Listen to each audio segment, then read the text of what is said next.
Inilah kisah Subarkah Hadi Sarjana dalam Di Balik Layar film Pengkhianatan G30 SPKI. Saya pertama bertemu Mas Arifin C. Nur, yaitu sang sutradara, saat saya juara lomba pantomim. Saya lalu dipanggil beliau, "Tolong dong kamu bantu saya." Saya lalu bertanya, "Bantu apa, Mas?" "Kamu bantu negara bikin film G30 SPKI." Jawabnya, "Waduh, saya nggak suka, Mas, saya masih kuliah." Tapi kemudian IKJ mendapatkan surat dari negara yang menyatakan bahwa saya harus membantu negara.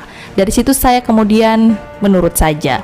Mengenai tes make up, Mas Arifin minta saran untuk siapa tokoh yang akan dijadikan pemeran Soeharto. Saya menyarankan nama Amoroso Katamsi sebagai pengisi peran tersebut, dan pilihan saya itu kemudian disetujui langsung oleh Pak Harto. Kemudian sosok Bung Karno, yang mendaftar untuk bermain jadi Bung Karno ini ada 28 orang, dari tukang becak, tukang bakmi. Tapi ini kan peran yang tidak mudah ya. Akhirnya saya melihat ada Mas Umar Khayyam. Saya kemudian memilih beliau karena secara anatomis juga secara background bagus, karena beliau memiliki latar belakang yang mumpuni. Beliau cerdas untuk masalah-masalah G30 SPKI. Saya make up Mas Khayyam itu pelan-pelan. 2 jam saya make up beliau, kemudian baru ganti kostum. Saat keluar, apa yang terjadi? Semua pembantu istana menangis sambil memanggil "Bapak, Bapak." Memang Mas Khayyam bisa menghidupkan gaya Bung Karno. Itu pembantu istana nangis semua.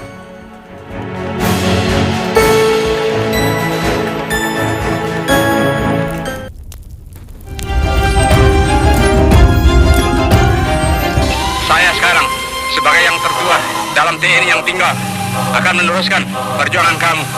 Sebagai pahlawan menghadaplah kepada asal mula kita yang menciptakan kita.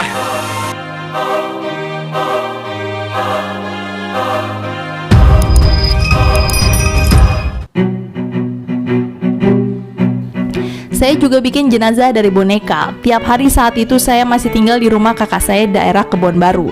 Karena pekerjaan yang lumayan banyak, saya sering bawa pulang pekerjaan itu untuk lanjut di rumah. Ada boneka jenazah itu saya masukkan ke peti, saya bawa pulang. Yang terjadi adalah kakak saya nangis-nangis ketakutan karena bentuk jenazah yang saya buat itu terlalu seram.